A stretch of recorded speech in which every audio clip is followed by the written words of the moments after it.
మా పరమ తండ్రి యేసుక్రీస్తు ప్రభువా, పరిశుధాత్మ దేవుడా, మీ మాటలు మేము ధ్యానించబోతుండగా నా నోటిని బూరగా వాడుకొని మాకు కావాల్సిన ఆత్మీయ ఆధారం మీరు ఏదైతే అనుకున్నారో అది ఇవ్వమని, ఇచ్చిన దాన్ని మాకు అర్థం చేసుకుని మేము జీవితంలో గైకొని ఇంకొక మెట్టు యేసయ్య పోలికలో ఎదగాలని, ఉపదేశంను అడ్డగింప ప్రయత్నం చేస్తున్న సాతాను చీకటి అంధకార శక్తులన్నిటినీ యేసయ్య నామంలో ఈ క్షణమే వెళ్ళగొట్టుచు, ఇక్కడ ఉండే వాళ్ళందరినీ, ఆన్లైన్ ఉండే వాళ్ళందరినీ, తర్వాత మీడియా ద్వారా వినబోయే వాళ్ళందరినీ కూడా ఎత్తి పట్టుకుని మహిమ ఘనత ప్రభావం అన్ని తండ్రి అయిన మీగే ఆరోగిస్తూ యేసయ్య అతి పరిశుద్ధ నామములో అడిగి అడుగుని పొందినాం తండ్రి. ఆమేన్.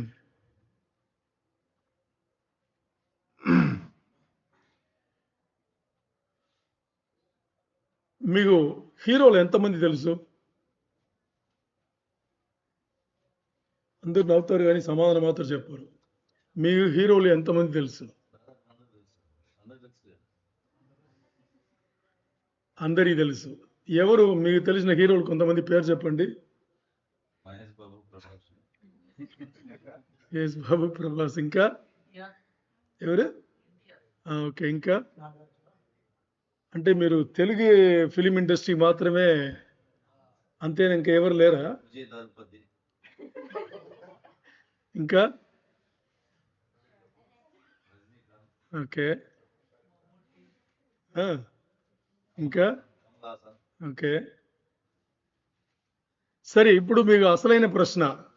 దీని ముందే అడిగింది నకిలీ ప్రశ్న, ఇప్పుడు అడిగింది ఇప్పుడు అడగబోయేది అసలైన ప్రశ్న. ఎందుకు మీ పేరు లేదు దాంట్లో? దొరికిపోయారా? ఎందుకు మీ పేరు లేదు? చూసారా, హీరో అనగానే ఏమనుకుంటాం మనం? హీరో అనగానే దానికి సమాధానం లోకపరంగా చూస్తున్నాం కానీ ఆత్మీయపరంగా చూడట్లేదు. ఎందుకు? సమాధానం ఇప్పుడు దేవుని బిడ్డలు కదా మనం. ఇప్పుడు అర్థమైందా? మన జీవితంలో 100కి దగ్గర 100% కూడా 100% కూడా ఏం చేస్తున్నాం? లోకంలోనే ఎప్పుడు ఏ మాటలు వచ్చినా టక్కుమని లోకానికి వెళ్ళిపోతున్నా. ఎందుకు చెప్పండి? జీవితం అంతా లోకంలో ఉంది. తప్ప అంటే తప్పు కాదు, అర్థం చేసుకోండి.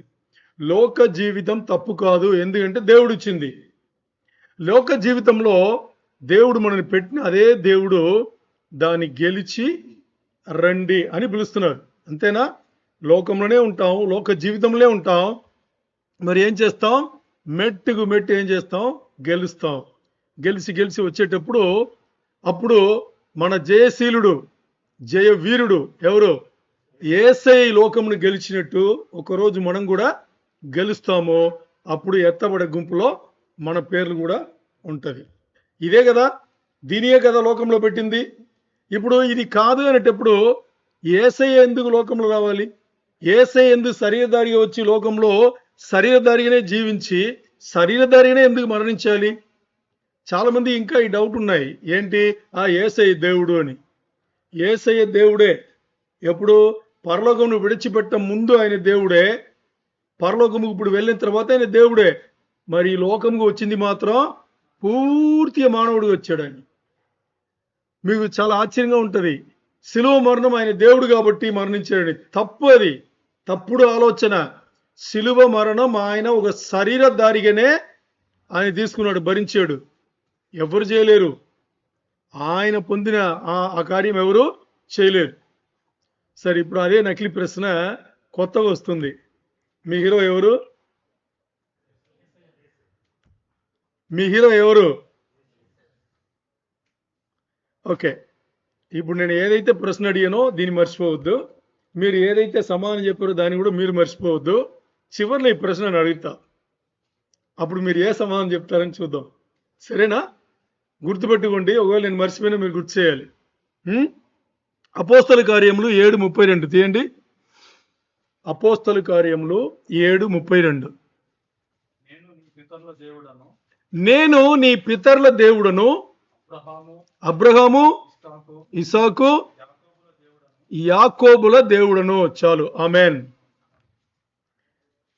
ఇది అర్థమైంది కదా? ఈ వచనం అర్థమైందా?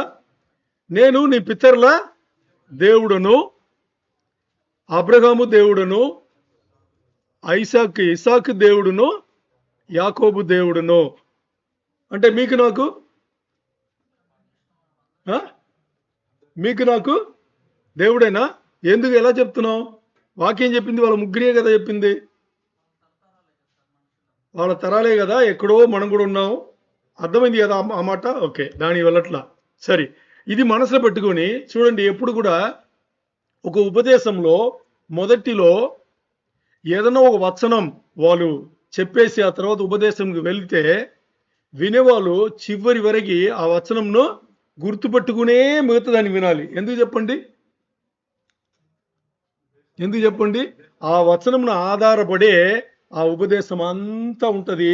చివరిలో ఎక్కడో దాన్ని పెట్టుకునే ముగిస్తారు. అందుకనా ఎందుకు చాలా మంది ఈ వాక్యం అర్థం కాదంటే ఆ మూల వచనం వదిలేస్తారు. మూల వచనం వదిలేసి కథ విన్నట్టు వింటారు. కథ విన్నట్టుగానే వినాలి. మూల వచనం వదలకుండా దాని మనసులో పెట్టుకుని వినాలి. అప్పుడు మనకి తేటగా అర్థమవుతుంది. దేవుడు మనతో మాట్లాడేది క్లారిటీ మనకు తెలుస్తుంది. ఇప్పుడు మనం మూలవచనం ఏంటి? మన పితరులకు దేవుడు, ఆ దేవుడే అబ్రహాముకు దేవుడు, ఆ దేవుడే ఇసాకుకి దేవుడు, ఆ దేవుడే యాకోబుకి దేవుడు. యాకోబుకి తర్వాత ఎవరి ద్వారా మనకు దేవుడు అయ్యాడు చెప్పండి? అబ్రహాం ద్వారా మనకు దేవుడు అయ్యాడా? ఇసాకు ద్వారా దేవుడు అయ్యాడా? యాకోబు ద్వారా దేవుడు అయ్యాడా? మన దేవుడు ఎవరి ద్వారా దేవుడు అయ్యాడు?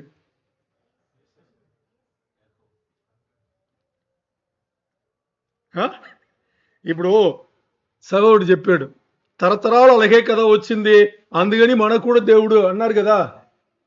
ఏ తరం నుంచి మనకు వచ్చింది? అబ్రహాం ద్వారా. ఎందుకు? విశ్వాసము వలన అబ్రహాము నీతిమంతుడుగా తీర్చబడ్డాడు. అదే విశ్వాసం వలనే యేసయ్య శిలువ యాగం చేసి మనను నీతిమంతులుగా తీర్చాడు. అర్థమైందా ఈ పాయింట్?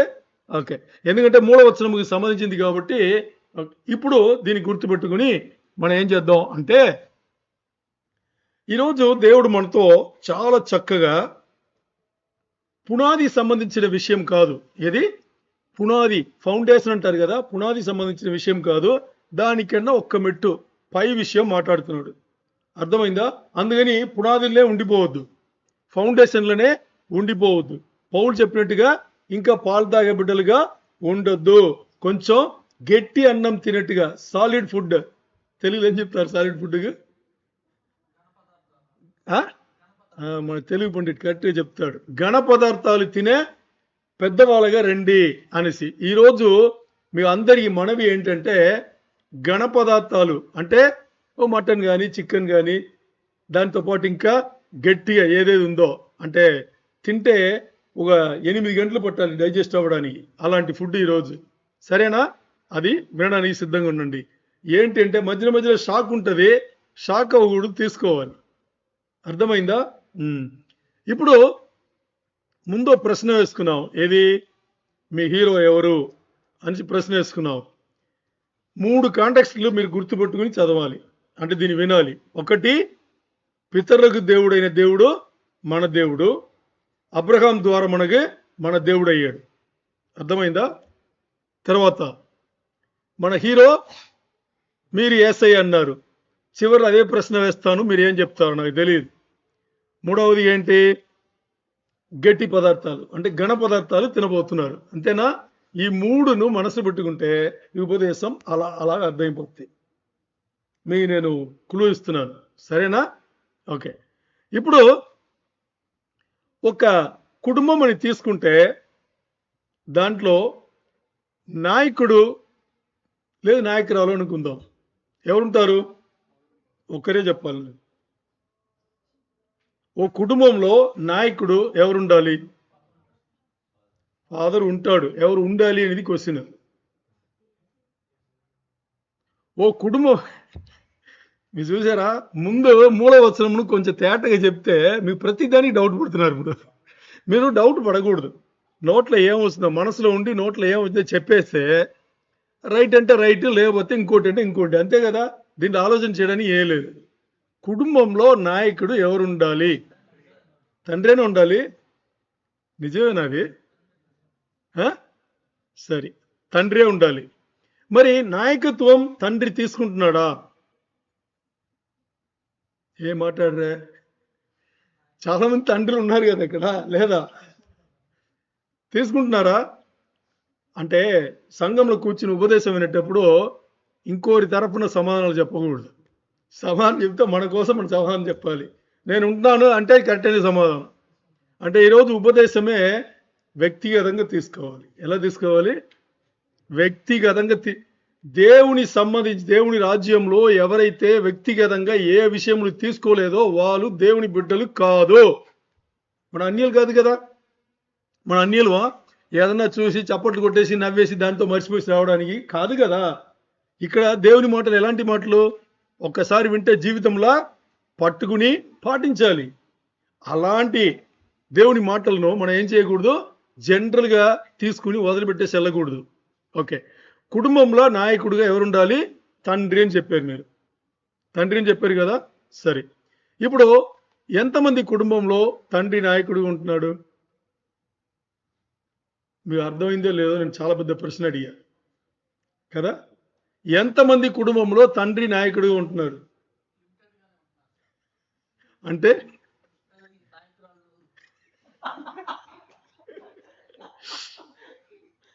సో నాయకురాలు కూడా ఉన్నారు కుటుంబంలో కదా.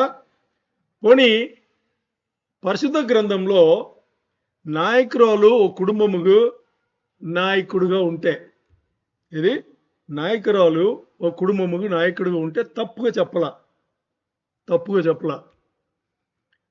మరి కరెక్ట్ అని కూడా చెప్పలా.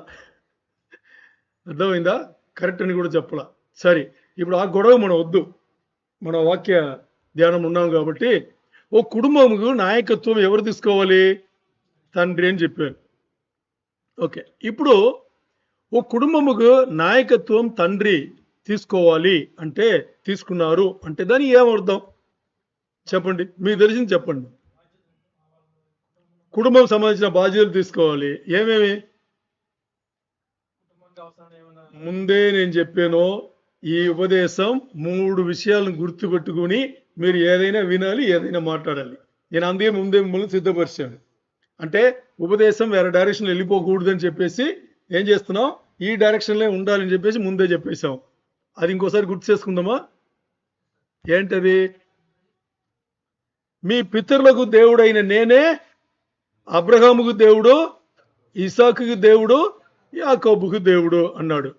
సో పితరుల మూలంగా అబ్రహాం ద్వారా, అబ్రహాం విశ్వాసం వలన నీతిమంతుడిగా తీర్చిదిద్దబడ్డాడు. కానీ కాబట్టి ఆయన సంతతిగా మనం కూడా విశ్వాసం మూలంగానే మనం ఏం చేసాం? మనం కూడా యేసయ్య తీర్పు తెచ్చాడు. మన విశ్వాసం పెడితే మనం కూడా నీతిమంతుల లెక్కలో వస్తున్నామని చెప్పేసి కదా. ఓకే, దీన్ని మనం మనసులో పెట్టుకుంటే ఇప్పుడు మనం మాట్లాడేది కుటుంబాల బాధ్యతలు. ఓ కుటుంబంలో నాయకత్వం ఎవరు అనేటప్పుడు తండ్రిని మనం అందరూ ఒప్పుకున్నాం. ఇప్పుడు బాధ్యతలు అనగానే దాని మనసులో పెట్టుకుని మనం మాట్లాడితే ఏమి బాధ్యతలు తీసుకోవాలి? ఓ కుటుంబముగా తండ్రిగా, కుటుంబంలో తండ్రిగా బాధ్యతలు ఏమేమి తీసుకోవచ్చు? తోచింది చెప్పండి, ఏం పర్లేదు.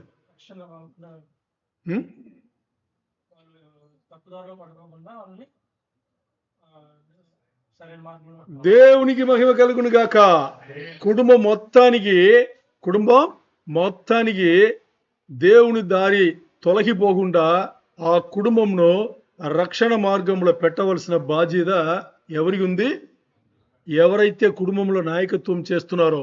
ఎందుకు ఎవరైతే అంటున్నామంటే చాలా కుటుంబంలో తండ్రి లేకుండా ఉండొచ్చు కదా. తండ్రి లేని వాళ్ళు ఎంతో మంది ఉంటారు కదా. అలాంటి కుటుంబంలో నాయకత్వం ఎవరు తీసుకుంటారు? తల్లి తీసుకుంటుంది. అందుకని కుటుంబంలో ఎవరు నాయకత్వం తీసుకుంటారో వాళ్ళు ఏం చేస్తారు? దీనికి బాధ్యత అవుతారు. సరేనా? మీరేదో అట్టిట్టు చెప్పి దీనికి వస్తారని అనుకుంటే ముందే చెప్పేశారు.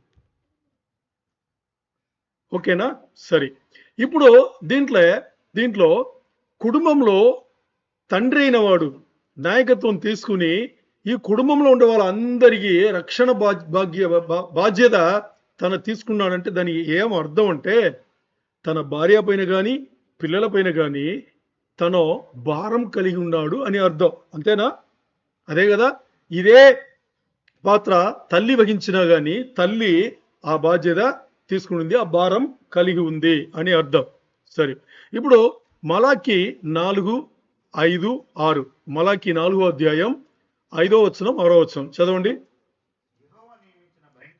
యెహోవా నియమించిన భయంకరమైన ఆ మహాదినము రాకమునుపు నేను ప్రవక్త యొగు ఏలియాను మీ యొద్దకు పంపుదును. నేను వచ్చి దేశమును శపించకుండునట్లు అతడు తల్లిదండ్రుల హృదయమును పిల్లల తట్టును పిల్లల హృదయమును తండ్రుల తట్టును తిప్పును. ఆమేన్. అర్థమైందా వచనం? చెప్పాలా? అర్థమైంది కదా. సరే. ఈ వచనం ఏం చెప్తుంది? ఆ రోజు ఏ రోజు? మహాదినము రాముందు నేను ఏం చేస్తున్నానంటే ఎవరిని పంపిస్తున్నాను? ప్రవక్త యొగు ఏలియాని నేను పంపిస్తాను. అతను వచ్చి ఏం చేస్తారంట? ఓకే, ఏం చేస్తారంట? తల్లిదండ్రుల హృదయమును పిల్లల తట్టును పిల్లల హృదయమును తల్లిదండ్రుల తట్టును తిప్పునట్టుగా ఆయన పరిచర్య చేస్తాడు. ప్రీచెన్స్ ఉంది ఇక్కడ, పరిచర్య చేస్తాడు అని. సరేనా? ఓకే. ఇప్పుడు ఇది ప్రవచనం. మలాకి గ్రంథంలో ఇది రాయబడింది. ఇది ప్రవచనం రీతిగా రాయబడింది. ఎవరి గురించి రాయబడింది?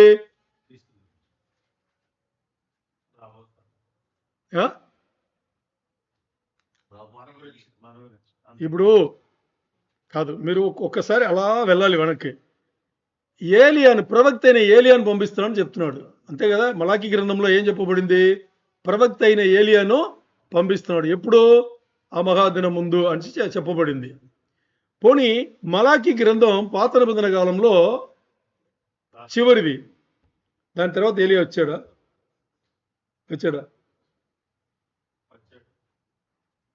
వస్తున్నారా? వచ్చాడా? వస్తాడు కదా, ఇంకా రాలా. ఇక్కడ ఏమని ఉంది? ఏలియాను పంపుతానని ఉంది. ఓకే. ఇక్కడ మాట్లాడబడిన ఈ ఏలియా వచ్చేసి బాప్టిజం ఇచ్చే యోగాను. ఎవరు? మీరు చెప్పారా? బాప్టిజం ఇచ్చే యోగాను. మీరు బయట చెప్పాలి. ఓకే, బాప్టిజం ఇచ్చే యోగాను. మరి ఏలియాను పంపుతానని చెప్పేసి బాప్టిజం ఇచ్చే యోగాను ఎందుకు పంపించాలి కదా? ప్రశ్న వస్తుంది. మన సంఘంలో దీని ముందు ఉపదేశం వచ్చింది. మీరు వినే వాళ్ళు ఎవరన్నా గుర్తుంటే ఈసీ చెప్పగలరు. 2-3 సార్లు చెప్పాము మనం. సరే. ఇప్పుడు బాప్టిజం ఇచ్చే యోగాను, దీనికి మనం చూస్తే ఏలియాను పంపుతాను అని చెప్తే బాప్టిజం ఇచ్చే యోగాను వచ్చారు. మరి ఆయన నిజమైన ఒరిజినల్ ఏలియా కాదు. మరి బాప్టిజం ఇచ్చే యోగాను వచ్చేసి ఏదైతే దేవుడు అక్కడ ప్రవచనం చేసి ఉన్నారో దానికి సగం వచ్చేసి ఏమైందంటే అది నెరవేర్పు వచ్చింది. బాప్టిజం ఇచ్చే యోహాను ద్వారా నెరవేర్పు వచ్చింది. నేను చెప్తాను ఎలాగని. ఇంకో వచనం చూడండి. లూకా 1:17 తీయండి. పరిశుద్ధ గ్రంథంలో లేని నిజాలు ఎక్కడ లేవు. మరియు అతడు తల్లిదండ్రుల హృదయములను, చూసారా? అదే వస్తుంది, వినండి. తల్లిదండ్రుల హృదయమును పిల్లల తట్టునకును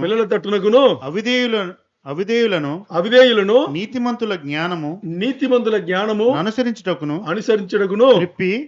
త్రిప్పి ప్రభువు కొరకు ఆయత్తపడి ఉన్న ప్రజలను సిద్ధపరచుటకై ఏలియా యొక్క, వినండి బాగా, ఎక్కడి నుంచా?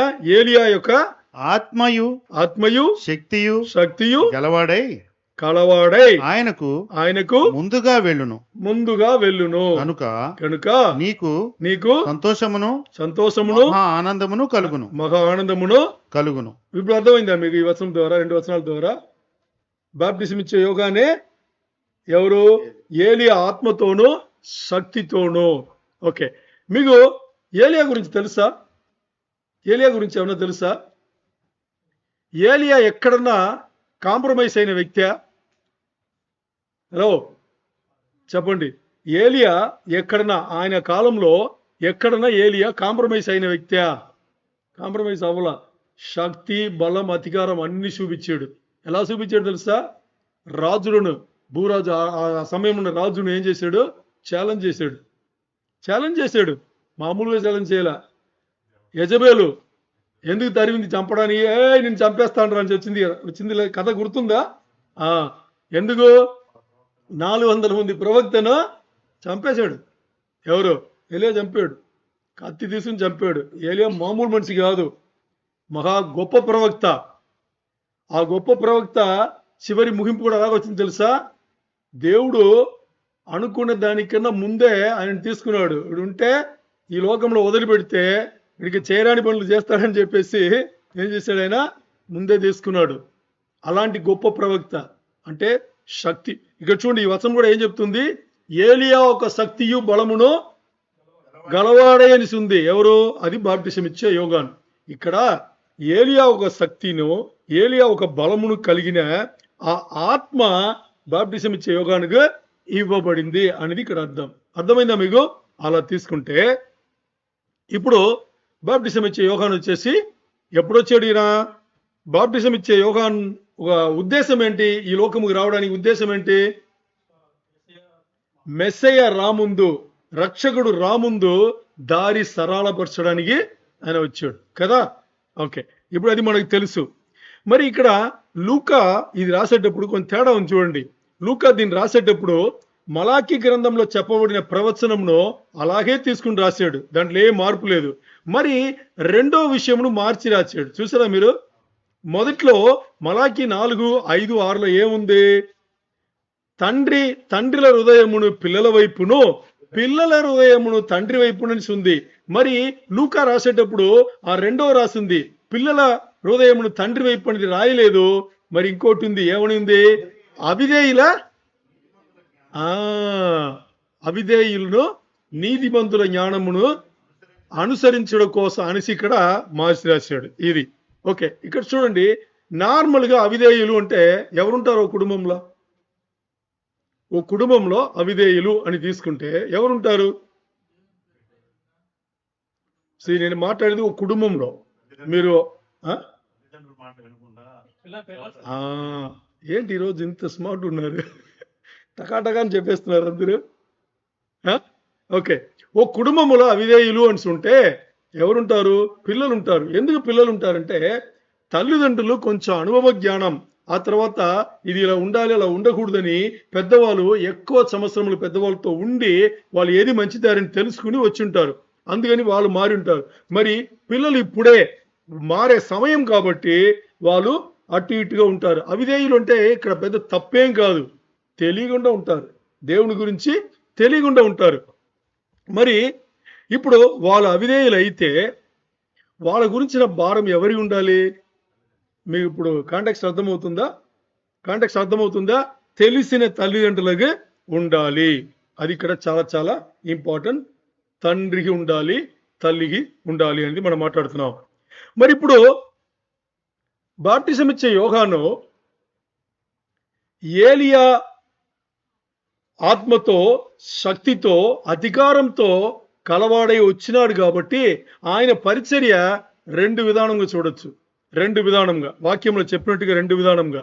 ఒకటి ఏంటంటే మొదటి రాకడలో రాకడ అనగానే మీకు కన్ఫ్యూషన్ రాకూడదు, తేటగా చెప్తాను వినండి, ఎప్పుడు మర్చిపోవద్దు జీవితంలో. రాకడ అనగానే మూడు విషయములను రాకడలో కన్ఫ్యూజ్ చేసుకుంటారు. యేసయ్య ముందు శిశువుగా వచ్చారు కదా, అది మొదటి రాకడ, సరేనా? యేసయ్య రెండో రాకడ అనేది 7 ఏండ్ల శ్రమల కాలం ముగింపులో వస్తే అది రెండో రాకడ. మధ్యలో ఒకసారి వస్తాడు. మొదటి రాకడలో వచ్చేటప్పుడు ఈ భూమి పైన కాలు పెట్టాడు. ఆయన శిశువుగా ఉండి ఆయనకి ఇచ్చిన పనిని నెరవేర్పు చేసుకుని మనందరి రక్షణ ఇచ్చేసి ఆయన వెళ్ళిపోయాడు. ఇది మొదటి రాకడ. రెండోసారి వచ్చేది రెండో రాకడ కాదు. ఎందుకంటే ఆయన కాలు భూమి పైన పడదు, నేల పైన పడదు, మధ్యాకాశంగా వచ్చి అది రెండో రాకడ కాదు. అది మధ్యాకాశంకి వచ్చి తన వధువు సంఘమును తీసుకురావడానికి వచ్చేది. అది రాకడ కింద రాదు. మొదటి రాకడ అంటే యేసయ్య శిశువుగా వచ్చి మనకి రక్షణ ఇచ్చింది మొదటి రాకడ. రెండో రాకడ అంటే 7 ఏండ్ల శ్రమల కాలం అయిన తర్వాత రారాజుగా వచ్చి అందరిని నాశనం చేసి యెరూషలేమును రాజధానిగా పెట్టుకుని ఆయన రాజులకు రాజుగా ఆయన ఏలుబడి చేసేది రెండో రాకడ. మధ్యలో ఒకసారి వచ్చేది రాకడ కింద రాదు. మొదటి రెండో రాకడ కింద రాదు. మధ్యాకాశం వస్తున్నాడు కాబట్టి ఆయన వధు సంఘం తీసుకెళ్తాడు. దీంట్లో క్లారిటీ పట్టుకోండి. ఎప్పుడు కూడా ఎక్కడ ఏ ఉపదేశం విన్నా కానీ ఈ క్లారిటీ పట్టుకోండి. మరి ఇప్పుడు మనం మాట్లాడేది ఏం మాట్లాడుతున్నామంటే మొదటి రాకడ. యేసయ్య మొదటిసారి ఈ లోకంకి శరీరధారిగా వచ్చేటప్పుడు ఆ దారిని సరళం చేయడానికి ఎవరు బాప్టిజం ఇచ్చే యోగాన్ని మనకే వచ్చారు. వచ్చి ఆయన ఏం చేశారు, ముందు బాప్టిజం అంటే ఏంటి, రక్షణ అంటే ఏంటి అనేది అక్కడ మొదలుపెట్టాడు. అక్కడ అన్ని మొదలుపెట్టి ఆయన అందరి జనాలకి అలవాటు చేశాడు. సరే, ఇది మొదటి పని కదా. రెండోది పని ఏంటి అంటే, ఇది బాప్టిజం ఇచ్చే యోగానికి రెండో పని ఏంటంటే, తండ్రులు ఉన్నారు కదా, తండ్రుల హృదయమును వాళ్ళ పిల్లల వైపు తిప్పింది. బాగా అర్థం చేసుకోవాలి. మొట్టమొదట్లో యేసయ్యను పాటించాలి, యేసయ్య రాబోతున్నాడు అని చెప్పింది ఎవరు? ఆయనే కదా. ఆయనే చెప్పాడు, బాప్టిజం ఇచ్చే యోగానే చెప్పాడు. చెప్పి ఆయన ఏం చేశారంటే సిద్ధపాటు చేశాడు. అందరినీ సిద్ధపాటు చేశాడు. పోనీ ఆయన ఇచ్చిన బాప్టిజం వేరు, యేసయ్య వచ్చి ఇచ్చిన బాప్టిజం వేరు. అయినా కానీ బాప్టిజం అనే పదాన్ని, ఆ అలవాటును దేవుడు బాప్టిజం ఇచ్చే యోగాన్ ద్వారానే చేపించాడు, అలవాటు చేశాడు. ఈ రెండు పనుల కోసం వచ్చాడు. మరి బాప్టిజం ఇచ్చే యోగాను వచ్చినా కానీ, లోకంకి వచ్చి ఆ పని చేసినా కానీ అది సగమే నెరవేర్పుకి వచ్చింది, పూర్తిగా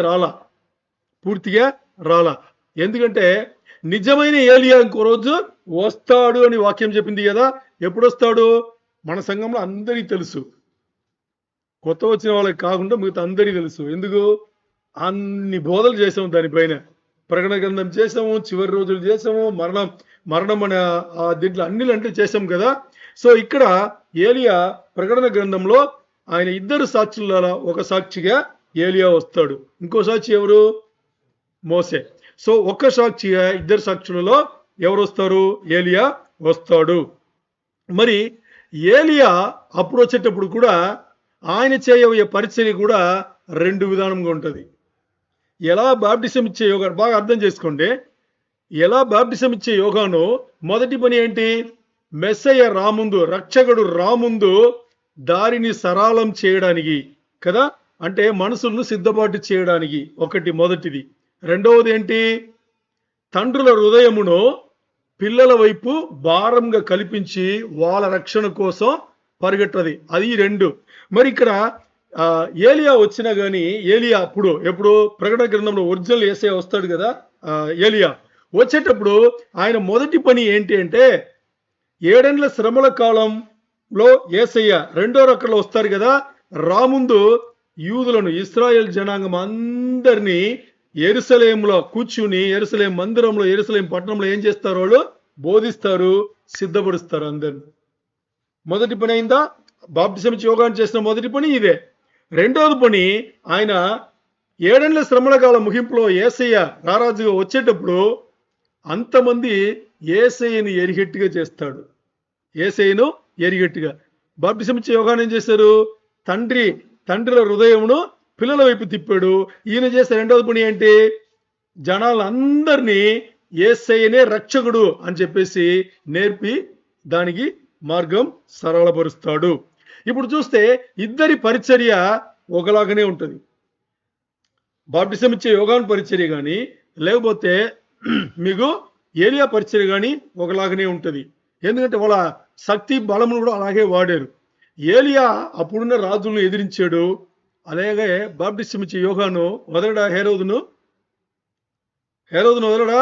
రాజు అయినా కానీ, చక్రవర్తి అయినా కానీ ఏమడిగాడు? రాయ్, నువ్వు చేసేది తప్పు అన్నాడు. ఏమన్నాడు? నీ తమ్ముడి భార్యను నువ్వు ధర్మశాస్త్రం ప్రకారం లేకుండా తప్పుడు దారిలో పెట్టుకున్నావు, అది తప్పుని ఎదిరించాడు. ఎదిరించిన దానికి రివెంజ్ ఎవరు తీసుకున్నారు? నిజమైన కూతురు కూడా కాదు,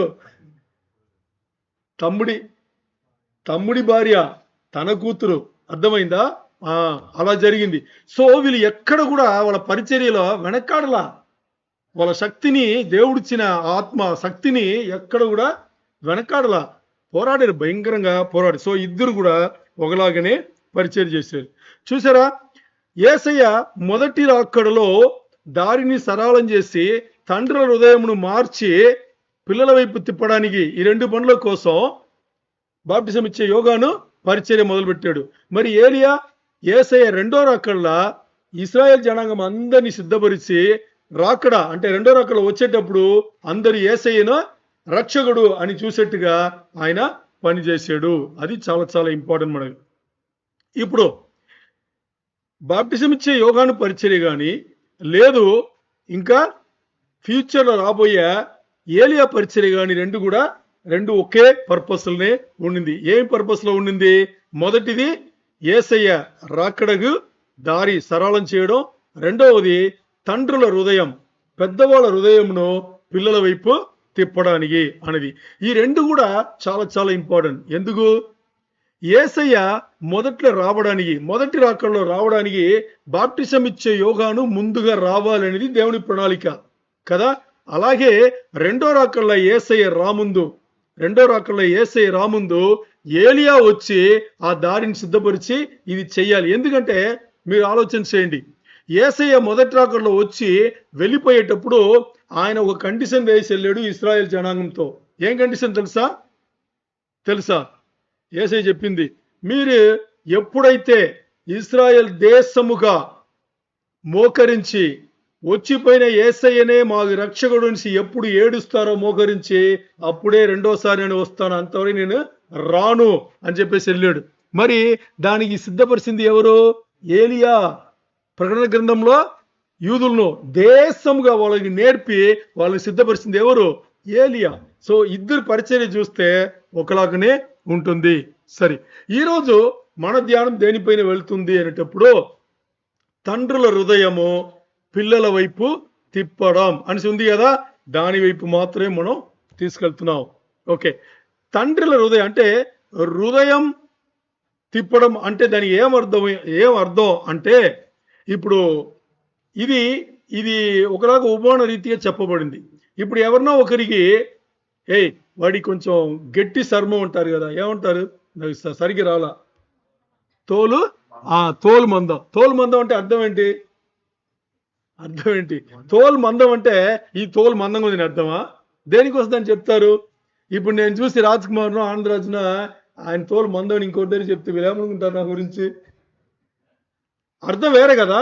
అలాగే ఇక్కడ తండ్రుల హృదయం తిప్పడం అంటే దానికి అర్థం ఏంటంటే తండ్రుల హృదయమును పిల్లల వైపు తిప్పడం. అంటే తండ్రుల హృదయంలో భారం కల్పించి పిల్లల రక్షణ కోసం తండ్రులు భారం కలిగి ఉండాలి అనేది ఇక్కడ అర్థమైందా? తండ్రుల హృదయమును పిల్లల వైపు తిప్పడం అనేది. అలాగే ముందు చూసాం మనం మలాకీలో, పిల్లల హృదయమును తండ్రుల వైపు అంటే వీళ్ళ రక్షణకు భారం కలిగి ఉండేది కాదు, వీళ్ళు చెప్పే మాటలకి లోబడి ఉండడం. అర్థమైందా? ఇప్పుడు మన అంశం ఏంటి? తండ్రుల హృదయం పిల్లల వైపు అంటే తండ్రి ఏం చేయాలి? పిల్లల వైపు రక్షణ సంబంధమైన దేవుని దారిలో వాళ్ళ పిల్లలను పెట్టే ఆ మార్గంలో ఎంత భారం కలిగి ఉన్నారు అనే దీనికి ఆధారపడింది. దానికోసం ఇది ఇక్కడ మాట్లాడబడింది. మరి నిజంగా చూసుకుంటే 98% ఉండే కుటుంబంలో తల్లే ఈ పని చేస్తున్నారు. మీరు కాదనలేదు అంటారా? చెప్పండి. కాదనలేము. మీరు చూడండి, తల్లిలు అనేవాళ్ళు చూడండి, వాళ్ళ రోల్ ఎంత పెద్దదిగా ఉందంటే, ఒక పురుషుడు ఓ కుటుంబంలో తన ఒక్క రోల్ మాత్రమే తీసుకున్నాడు. తెలుసా మీకు? ఒకే ఒక రోల్. చెప్పండి ఏది? అది వాళ్ళు చెప్తే బాగుంటుంది. డబ్బు ఒక్కటే. ఈరోజు రియలైజ్ అవ్వండి, దేవుడు ప్రత్యేకమైన రీతిలో మన సంఘంలో ఈ వర్తమానం ఇస్తున్నాడంటే పురుషులు ఈరోజు మీరందరూ కూడా మీరు రియలైజ్ అవ్వాలి. ఏమని రియలైజ్ అవ్వాలి? వాక్యం ఏం చెప్తుంది? వాక్యంలో చెప్పిన రీతి నా జీవితం నాకు ఉందా, నేను చేస్తున్నానా లేదా అనేది చాలా చాలా ఇంపార్టెంట్. అంటే ఈరోజు వాళ్ళు కొంచెం ఖుషిగా ఉంటారు. ఏది స్త్రీలు అందరూ ఖుషిగా ఉంటారు. ఎందుకంటే ఈ అంశం మొత్తానికి తండ్రులకే. అందులో వాళ్ళు ఖుషిగా ఉంటారు. మీ ఖుషి ఇంతవరకే ఉంది. ఇంట్లో ఏం మాట్లాడొద్దు, గొడవలు వస్తాయి. అర్థమైందా? అంటే వాళ్ళ రోల్, వాళ్ళ క్లారిటీ ఒకరోజు మీకు కూడా వస్తాయి. సరే, ఇక్కడ ఏం మాట్లాడుతున్నారు? వాక్యం ఏం చెప్తుంది అంటే, తల్లులే చాలా ఇళ్లలో తల్లులే చేస్తున్నారు. తండ్రులు ఏ బాధ్యత అంటే ఒకే ఒక్క బాధ్యత తీసుకుంటున్నారు. బయటికి వెళ్ళి సంపాదించే ఒక్క బాధ్యత తప్పితే మిగతా ఏమి తీసుకోవట్లా. అంటే నేను 100% చెప్పట్లా. చాలా కుటుంబాల్లో తండ్రులు వచ్చేసి అలా బాధ్యత తీసుకుని చేసిన వాళ్ళు ఎంతో మంది ఉన్నారు, నేను లేదని చెప్పట్లా. బట్ ఈరోజు ఈ వర్తమానం వస్తుందంటే మన సంఘంలో ఎవరో ఒకరు మారాలని అలాంటి బాధ్యతలు తీసుకోలేదు అని. అర్థమైందా? సో అందుకని అలాంటి వాళ్ళు ఎవరైనా ఉంటే మీరు మారడానికి ప్రయత్నం చేయండి. ఎందుకంటే తల్లులు చేస్తే తప్పు అంటే తప్పు కాదు, అర్థం చేసుకోండి. ఆ రోలు తల్లికి ఇవ్వబడలేదు. బైబిల్ ప్రకారం చూస్తే తల్లులకు ఇవ్వబడలేదు, తండ్రులకు ఇవ్వబడింది. మరి తల్లులు వాళ్ళతో చేసుకోవచ్చు అంటే చేసుకోవచ్చు. ఇద్దరు కలిసి చేస్తే ఇంకా మంచిది. అది తండ్రి లీడ్ చేస్తూ, తండ్రి ముందుండి లీడ్ చేస్తూ తల్లి సపోర్ట్ చేస్తుంటే అది ఇంకా చాలా మంచిది. ఎందుకంటే ఇప్పుడు యేసయ్య 33.5 సంవత్సరములు ఈ లోకంలో ఆయన వచ్చారు. తండ్రి సిద్ధమే నెరవేర్చాడు. ఆయన తండ్రి ఎప్పుడు కూడా కాదని చెప్పి ఎప్పుడు కూడా వెళ్ళాలి. ఆయన తండ్రి వ్యతిరేకంగా ఎప్పుడు కూడా వెళ్ళల. మరి ముందు తండ్రిని పెడితే దాని తర్వాత ఎవరున్నారు? యేసయ్య తర్వాత ఇంకెవరున్నారు? ఓ కుటుంబంలో తండ్రి, ఆ తండ్రికి తర్వాత తల్లి, దానికి తర్వాత బిడ్డలు. అర్థమైందా మీకు? ఇది ఎఫెసు సంఘంకు రాసిన పత్రికలో పౌలు ద్వారా తేటగా ఈ హైరార్కీ అన్ని చెప్పింటారు. సరేనా? ఓకే. ఇప్పుడు యేసయ్య ఎప్పుడన్నా తండ్రి మాటను కాదన్నాడా? లేదు కదా. ఓకే, ఓ కుటుంబంలో తండ్రిగా ఉండే ఓ వ్యక్తి యేసయ్య మాటను కాదంటారా? అంటారా? అనకూడదు. అనరుని తిరిగినా అనకూడదు. అలాగే ఒక స్త్రీ తన భర్త అంటే భార్యాభర్తలు తీసుకుంటే భార్య తన భర్త మాటను కాదు అనకూడదు. ఎందుకంటే ఇది రూల్. ఇది బైబిల్లో దేవుడు పెట్టిన ఆజ్ఞ, న్యాయ విధి. దీన్ని మనం పాటించాల్సిందే. అలాగే పిల్లలు ఎప్పుడు కూడా తల్లి తండ్రికి, యేసయ్యకు తండ్రి, దేవుడైన తండ్రికి కట్టుబడి ఉండాలి అనేది ఈ హైరార్కీ. అర్థమైందా? సరే, ఇప్పుడు ఇలా చూసుకుంటే ఇప్పుడు అబ్రహాం సంగతికి వస్తాం. అబ్రహాం సంగతి చాలా మంది ఒక విషయం తెలియదు. ఎందుకు తండ్రులను అనేది ఇప్పుడు మనం చదివిన ఈ వచనంలో మాత్రం కాదు, స్టార్టింగ్ నుంచి, మొదటి నుంచి దేవుడు అలాగే తీసుకొచ్చాడు. ఇక చూడండి, ఆదికాండం 18వ అధ్యాయం 19వ వచనం చేయండి. ఆదికాండం 18వ అధ్యాయం 19వ వచనం. ఎట్లనగా, మైక్ తీసుకోమా. ఎట్లనగా యెహోవా అబ్రహామును గూర్చి చెప్పినది, అబ్రహామును గూర్చి చెప్పినది అతనికి కలుగజేయనట్లు తన తరువాత తన పిల్లలను తన ఇంటి వారును నీతి న్యాయములు జరిగించుచు యెహోవా మార్గమును గైకొనుటకు అతడు వారికి ఆజ్ఞాపించినట్లు నేను అతన్ని ఎరిగి ఉన్నాను. ఎవరిని ఎరిగి ఉన్నారు? దేవుడు అబ్రహాంను అలా ఎరిగి ఉన్నాడు. అంటే దాని అర్థం ఏంటి? అబ్రహాం ఈ పని చేస్తాడు. ఏ పని చేస్తాడు?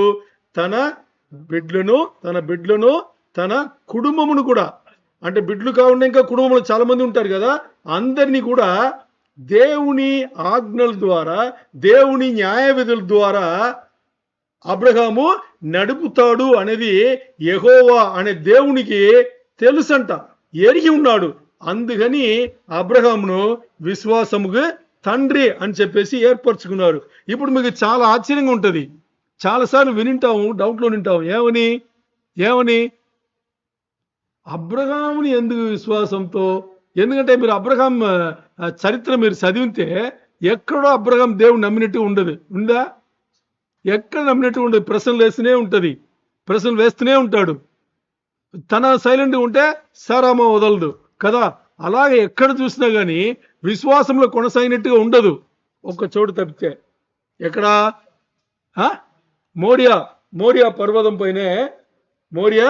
పర్వతం పైనే అక్కడ బలి ఇచ్చేటప్పుడు అది ఒక సమయం తప్పితే మిగతాన్ని చూడండి. ఇప్పుడు అబ్రహాముకు 75 సంవత్సరాలు ఉండేటప్పుడు, సారాకు 65 సంవత్సరాలు ఉండేటప్పుడు దేవుడు మొదటిలో వాగ్దానం పలికాడు కదా.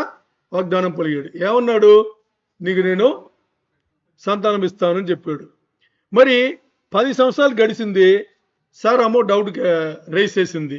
ఏమని? దేవుడు కుమారుడు నీకు ఇస్తాడని నీకు చెప్పాడు కానీ నా ద్వారా ఇస్తాడని చెప్పాడు. డౌట్ రైస్ చేస్తే ఏమైంది? హాగర్ ద్వారా అది చెప్పింది సారామనే. ఏం చెప్పింది? హాగర్ ద్వారా చెప్తే ఈరోజు 10 మంది రాజు వచ్చి పడ్డారు. ఎవరు? ఇస్మాయిల్ ద్వారా ఎంతమంది రాజులు వచ్చి పడ్డారు? ఈ దేశం ఇంకా చాలా ఉన్నాయి, వీళ్ళు వచ్చి పడ్డారు. ఇప్పుడు వీళ్ళ కోసం ప్రకటన గ్రంథం, పెద్ద గ్రంథం. ఆ గ్రంథంలో వచ్చి దేవుడు ఇంకా భయంకరమైన పనులన్నీ చేయాలి. ఏది? సారామా లేపిన ఒక్క డౌట్ ద్వారా అయిందా?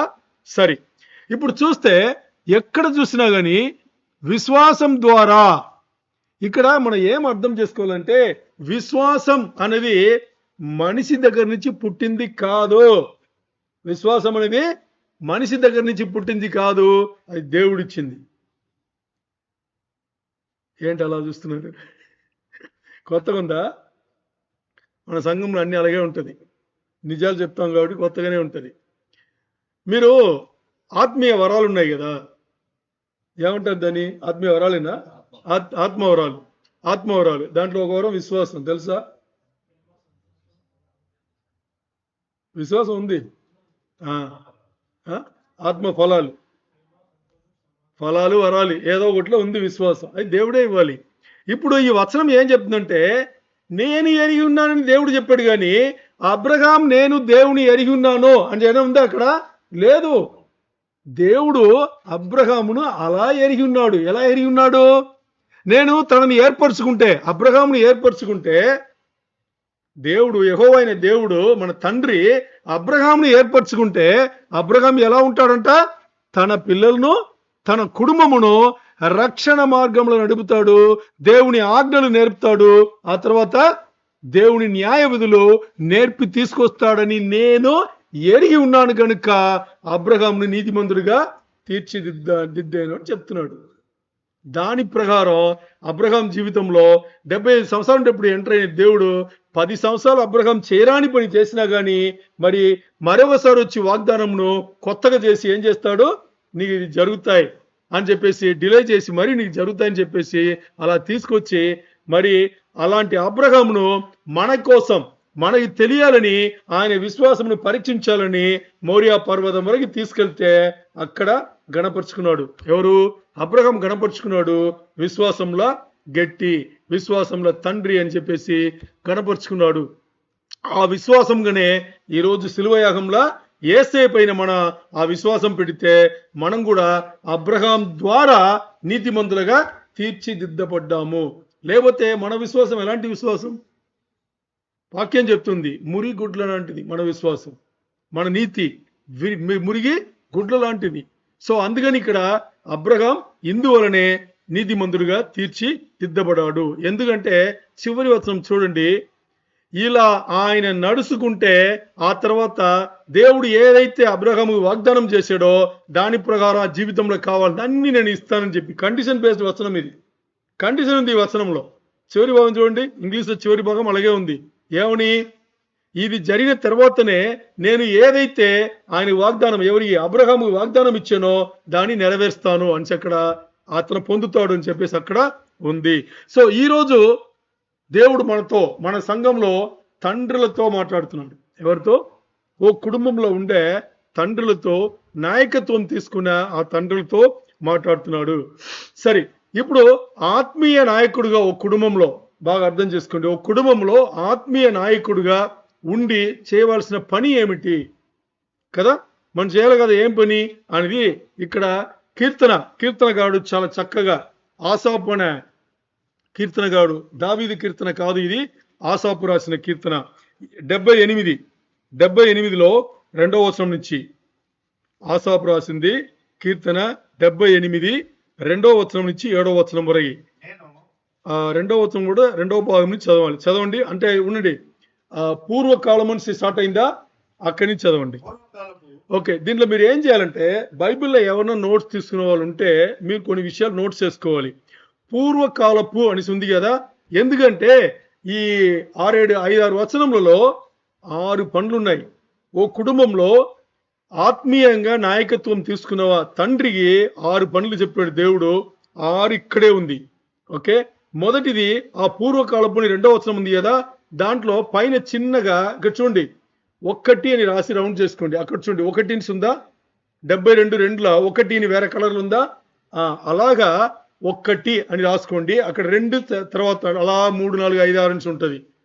ఒక్కొక్క వచనముగా ఒకలా ఉండదు, ఒకే వచనంలో 2 కూడా ఉంటుంది. అర్థమైందా మీకు? 4వ వచనం చూడండి, 3, 4 4వ వచనంలోనే ఉన్నాయి కదా. సో అలాగా మార్క్ చేసుకోండి. 6 పనులు కూడా ఇక్కడే ఉంది. ఇప్పుడు చదవండి. పూర్వకాలము గూఢవాక్యములను ఏంటి? గూఢవాక్యములను పూర్వకాలపు గూఢవాక్యములను నేను తెలియజెప్పేదను. ఇంకా మాకు తెలిసిన సంగతులు మా పితరులు మాకు వివరించిన సంగతులను చెప్పేదను. యెహోవా స్తోత్రార్హ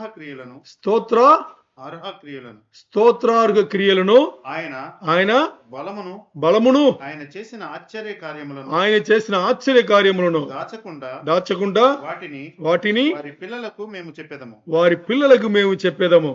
రాగల తరములలో పుట్టబోవు పిల్లలు దానిని ఎరిగినట్లును వారు లేచి తమ పిల్లలకు దాని వివరించినట్లును వీరును దేవుని యందు నిరీక్షణ గలవారై దేవుని క్రియలను మరువకయుండి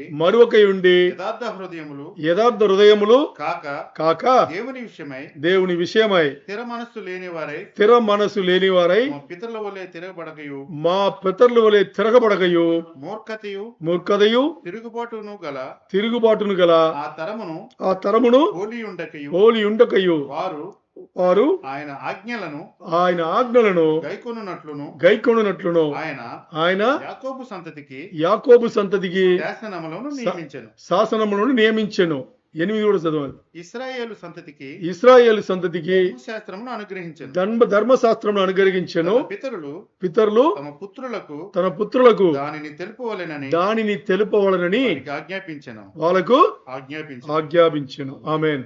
ఇంగ్లీష్ లో 7 వరకే, తెలుగులో 8తో పూర్తి అవుతుంది. ఓకే, ఇక్కడ మీకు 2 నుంచి 8 వచనాలు చదివాము కానీ మీకు అర్థం అయి ఉండదు. అర్థమైందా? 6 పనులు మనం ఒకటి చూసుకుందాం. దానికన్నా ముందు ఈ 6 ఏంటని చూడ ముందు ఈ వచనంలో చాలా గొప్ప విషయం ఉంది.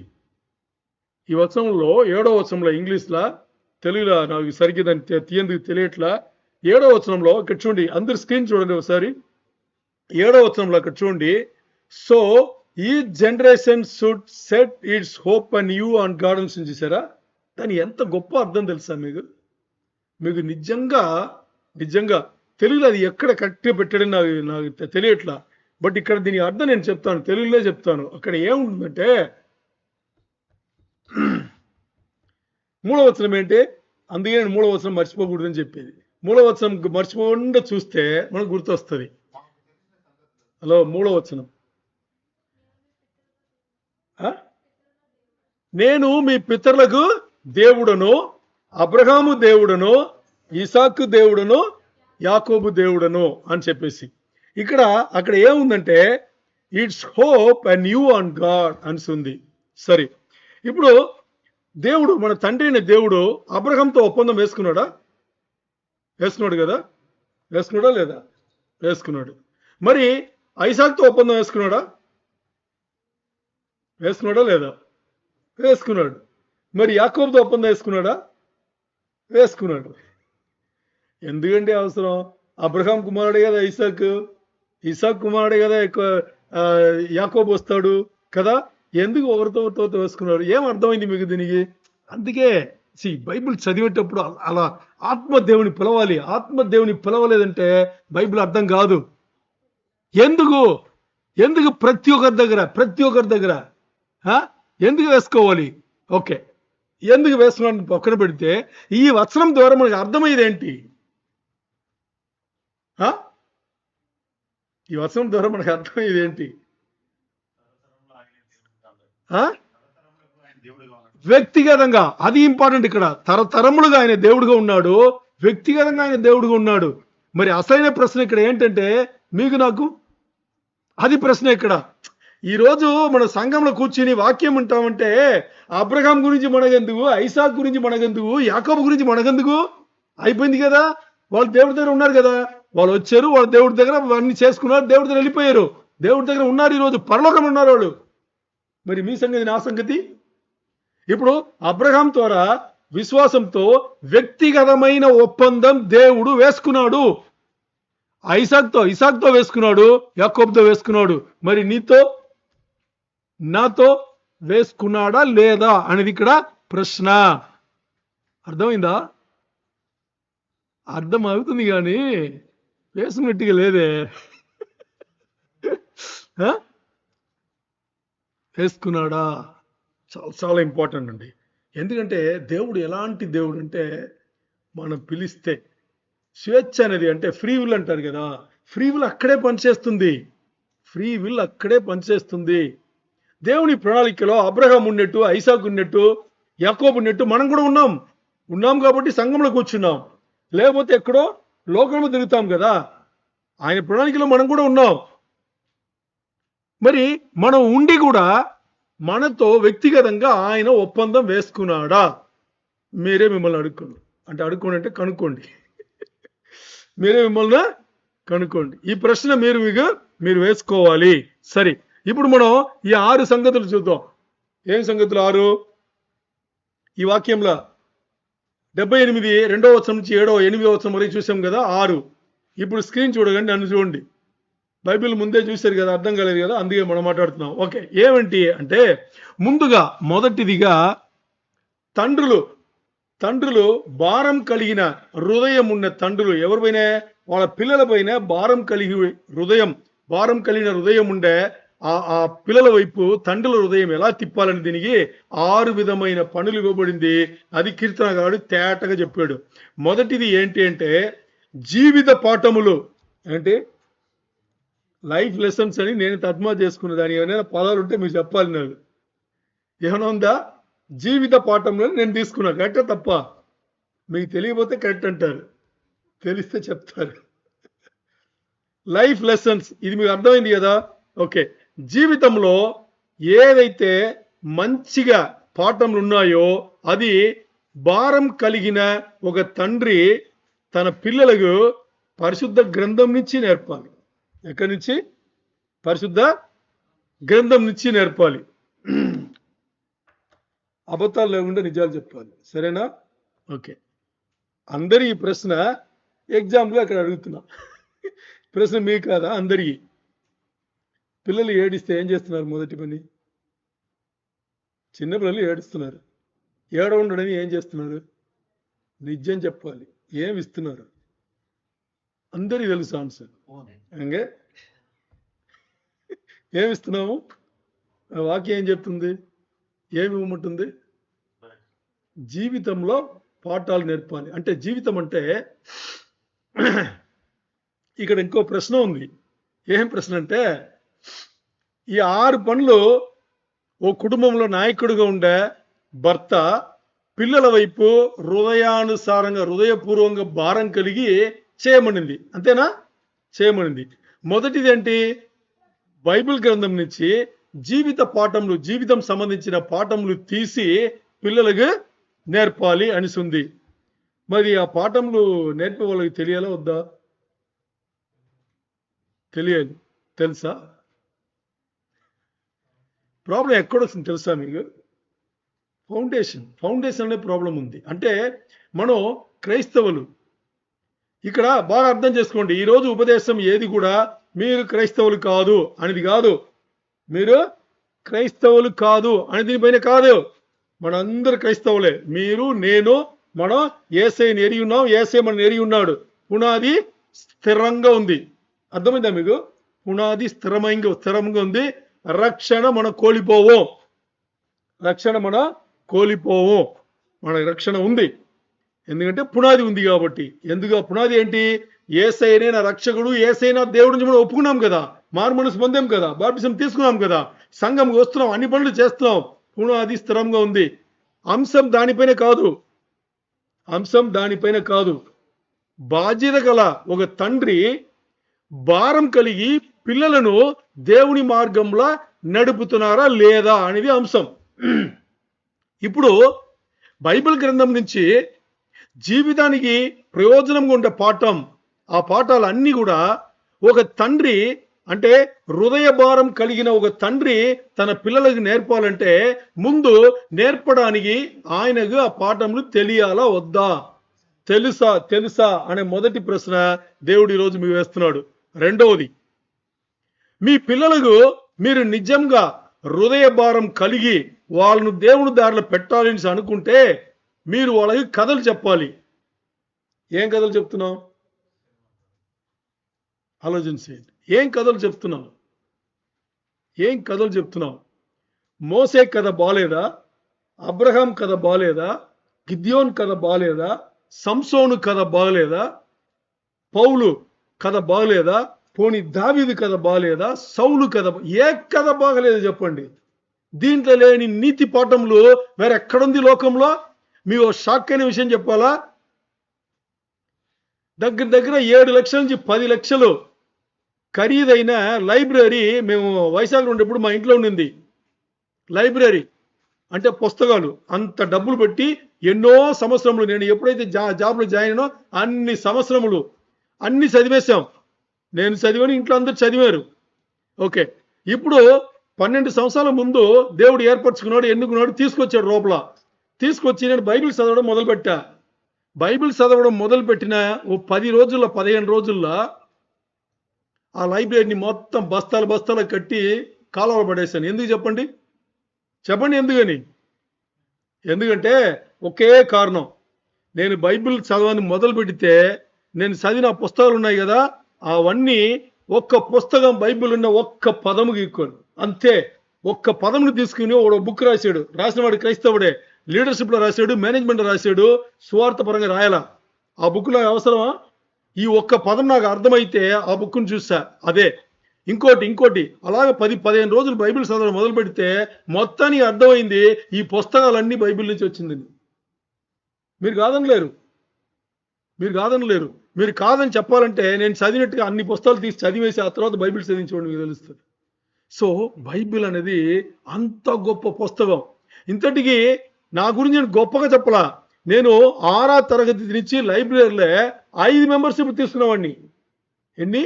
ఒక మెంబర్షిప్ ఉంటే ఒక పుస్తకం ఇస్తాడని చెప్పేసి 5 పుస్తకాలు లోకంలో పూర్తిగా పడిపోయి మునిగిపోయిన వాడిని. అన్ని పుస్తకాలు, నావల్స్ కానీ లిటరేచర్ కానీ అన్ని తీసి చదివిన వాడిని. అందుకని ఆ లైబ్రరీ సెర్చ్ చేస్తా. మరి ఆ లైబ్రరీ ఏమైంది? దేవుడు ఏం చేశాడు? ఆ లైబ్రరీని ఎందుకు తీశాడు? కారణం ఏంటంటే బైబిల్లో అది ఒక్కటి కొంచెం ముందుకు సాగితే మొత్తానికి ఇక్కడ దీన్ని కాపీ కొట్టి ఒకటి తర్వాత అంటే మూల పుస్తకం అనేసి లోకముగా ఒకటి ఉందంటే అది ఒకటి పరిశుద్ధ గ్రంథమే. దాని వల్ల ఇంకో పుస్తకం లేదు, తీసి పడేశాం. మరి అలాంటి స్టోర్లు మన చెప్పాలి కదా, మన పిల్లలకి చెప్పాలి కదా, చెప్పమని వాక్యం చెప్తుంది. మరి అలాంటి స్టోర్లు చెప్పాలంటే ఆ స్టోర్లు తెలిసి ఉండాలి. చెప్పాలి కాదు, తెలిసి ఉండాలి. ఎంతమంది ఎన్ని స్టోర్లు తెలుసు? మిమ్మల్ని మీరు ప్రశ్నించుకోండి. మూడవది, బైబిల్లో సిద్ధాంతములు, బైబిల్లో లేని సిద్ధాంతములు లోకంలో ఎక్కడ లేదు. ఈ సిద్ధాంతములు అనగానే ప్రిన్సిపల్స్ అంటారు కదా, ప్రిసెప్ట్స్ అంటారు, ప్రిన్సిపల్స్ అంటారు. బైబిల్ లేనిది ఎక్కడ లేనే లేదు. నేను దాన్ని ఆ లైబ్రరీని ఖాళీ చేసి పడ్డానికి కారణమే బైబిల్ సిద్ధాంతములు. బైబిల్ నుంచి చూస్తే ఆ సిద్ధాంతం అలాగే వాడు కోట్ చేసి ఓ పుస్తకం రాశాడు. ఇంత పెద్ద పుస్తకం రాశాడు ఒక్క సిద్ధాంతం పెట్టుకుని. నాకు ఆ మూల పుస్తకం కావాలా, లేదు వాడు రాసిన కథలు కావాలా? వాళ్ళు రాసిన కథలు దాన్ని లోకపరంగా తీసుకెళ్తుంది, మరి బైబిల్ దేవుని వైపు తీసుకెళ్తుంది. సో ఇక్కడ సిద్ధాంతములు, ఆ సిద్ధాంతములు ఏంటంటే బిబ్లికల్ ట్రూత్స్ అంటారు. అంటే గ్రంథంలో ఉండే నిజములది, సత్యములది. మనం ఎవరికి నేర్పాలంట? పిల్లలకు. హృదయ భారం కలిగి మన పిల్లలకు నేర్పాలి. నేర్పాలంటే ఏం చేయాలి? తెలిసి ఉండాలి. మూడో ప్రశ్న మిమ్మల్ని మీరు వేసుకోండి. నాలుగవది, ఇస్రాయేల్ అని మాట్లాడుతున్నాం కదా, ఏం తెలుసు మనకు ఇస్రాయేల్ జనాంగం గురించి? ఏం తెలుసు నేను అడిగేటప్పుడు మీలో ఎవరికైనా ఎందుకు తెలుసుకోవాలనే క్వశ్చన్ వచ్చిందా? వస్తే చెప్పండి, చెప్తా. ఇస్రాయేల్ జనాంగం గురించి మీకు ఏం తెలుసు, ఇస్రాయేల్ దేశముగా మీకు ఏం తెలుసు నేను ప్రశ్న అడిగితే ఎవరైనా అడుగుతారా? నన్ను ఎందుకు తెలుసుకోవాలని అడుగుతారా? చెప్పండి.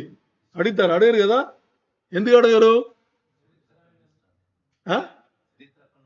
దేవుడు ఏర్పరచబడిన జనాంగముని పెట్టుకుంది ఆ చిన్న దేశమైన ఇస్రాయేల్నే. అక్కడే పెట్టుకున్నాడు, అక్కడే మొదలైంది.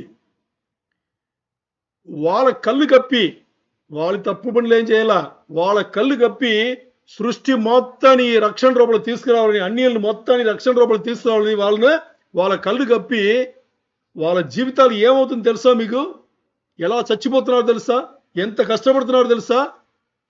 అంటే ఒక చోట్ల యేసయ్య చెప్తాడు, ఏమని చెప్తాడు? ఒక స్త్రీ దగ్గర చెప్తాడు, ఏర్పరచబడిన పిల్లలకు పెట్టింది కుక్కలకు పెట్టలేమంటాడు. విన్నారా లేదా? ఏర్పరచబడిన పిల్లలకు పెట్టవలసింది కుక్కలకు ఇవ్వలేమంటారు యేసయ్య. అప్పుడు ఆ స్త్రీ చాలా తెలివిగా సమాధానం చెప్తుంది. ఎలాగా? పిల్లలకు మీరు పెట్టండి, పైన టేబుల్లో పెడతారు, కింద పడే ముక్కలు మీద తినొచ్చు కదా అంటది. ఆ ముక్కలే ఈరోజు మన రక్షణ. ఏంటి? ఆ ముక్కలే. ఎందుకంటే పాపం చేసి దూరమైన మనను లెక్కల లేదు, ఎన్నికలు లేదు. మనం ఆ ఎన్నికల తీసుకొచ్చింది దేనికోసం అంటే ఇశ్రాయేల్ జనాంగం. వాళ్ళ కళ్ళు కప్పాడు దేవుడు కాసేపు, అంటే కొన్ని సంవత్సరములు కళ్ళు కప్పి ఆ రక్షణను మనకిచ్చి. ఎందుకంటే సృష్టి మొత్తానికి ఆయనది. ఓ ఇశ్రాయేల్ జనాంగం మాత్రం కదా సృష్టి అన్ని. అందుకని మనం తీసుకొచ్చి ఇప్పుడు ఆ తర్వాత ఇస్రాయేల్. సో ఇస్రాయేల్ దేశమును మనం వదిలిపెట్టేట్టుగా లేదు. అందుకనే ఈ రోజు కూడా ఆదికాండం నుంచి ప్రకటన వరకు మనం నేర్చుకుని వాళ్ళు సంబంధించిన కథలు ఎక్కడుందో, ఇస్రాయేల్ దేశం సంబంధించిన కథలు ఎక్కడుందో, దేవుడు చేసిన అద్భుతములు అద్భుత కార్యములు ఎక్కడెక్కడ ఉందో అన్ని మనం ఎవరికి చెప్పాలి? మన పిల్లలకు చెప్పాలి. అది ఎవరి బాధ్యత? తండ్రిల బాధ్యతగా పెట్టాడు. తండ్రులు ఆ కథలని చెప్పాలంటే తండ్రికి తెలిసి ఉండాలి. తెలుసా అనేది నాలుగో ప్రశ్న. తర్వాత పిల్లలకు ఏమి నేర్పమంటున్నాడు అంటే దేవుని యొక్క ఆజ్ఞలు, దేవుని యొక్క న్యాయ విధులు తండ్రులు పిల్లలకు నేర్పాలి. ఏమి నేర్పుతున్నావు ఈరోజు? చెప్పండి, ఏమి నేర్పుతున్నావు? తండ్రులుగా తల్లులుగా మనం పిల్లలకు ఏమి నేర్పుతున్నావు? ఇది నేర్పుతున్నావా? పోనీ దీనిలో లేనిది ఇంకేమన్నా ఉందా? దీనిలో లేనిది ఎక్కడ ఏమీ లేదు. అందుకని కనుక్కోండి. అది నేర్పడానికి దేవుని ఆజ్ఞలు, దేవుని న్యాయ విధులు తండ్రి అయిన మనకి తెలుసా? కనుక్కోండి. ఆరవది చాలా గొప్పది. ఏం తెలుసా? ఏం చెప్పాలంట, తండ్రులు పిల్లలపైన భారం కలిగి ఉన్న, పిల్లలను సరైన దారిలో దేవుని దారిలో పెట్టాలనే భారం కలిగి ఉన్న తండ్రులు ఆ పిల్లలకు నేర్పాలంట, నేను ఏదైతే నీకు నేర్పానో దాన్ని నువ్వు నీ పిల్లలకు నేర్పు అని చెప్పి నేర్పాలంట. ఎంత గొప్ప దేవుడు అండి! ఒక తరముతో ఆగిబయటగా లేదు. అర్థమైందా? సరే, ఇప్పుడు తండ్రిగా ఈ 6 విధులను, ఈ 6 విషయములను ఏం చేయాలి?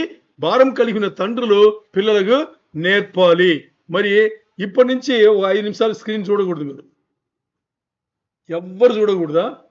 ఎందుకంటే మీరు ఓపెన్ చేసి నేను సస్పెన్స్ చెప్తా. ఏది మీ ముందే పెట్టి సస్పెన్స్ చెప్పాలని. మీరు ఇంతవరకు ఎంతమంది చూసారో తెలియదు. చూసారా? ఎవరన్నా పూర్తిగా చూసారా? స్క్రీన్ ఫుల్గా చూసారు. ఓకే, ఈ 6 విషయములు కాదు, ఇంకో విషయం ఉంది.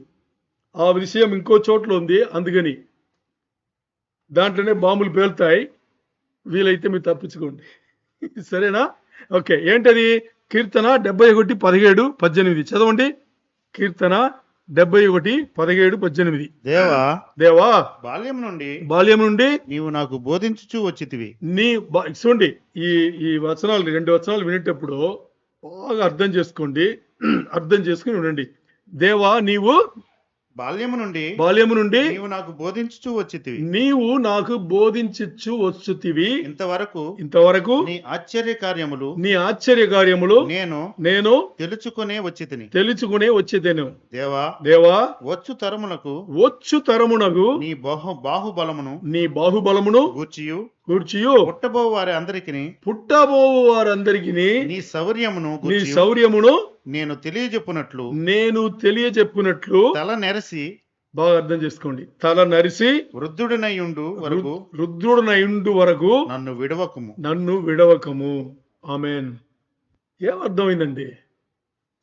చాలా లోతైన వచనాలండి రెండు కూడా, మామూలు వచనాలు కాదు ఇవి.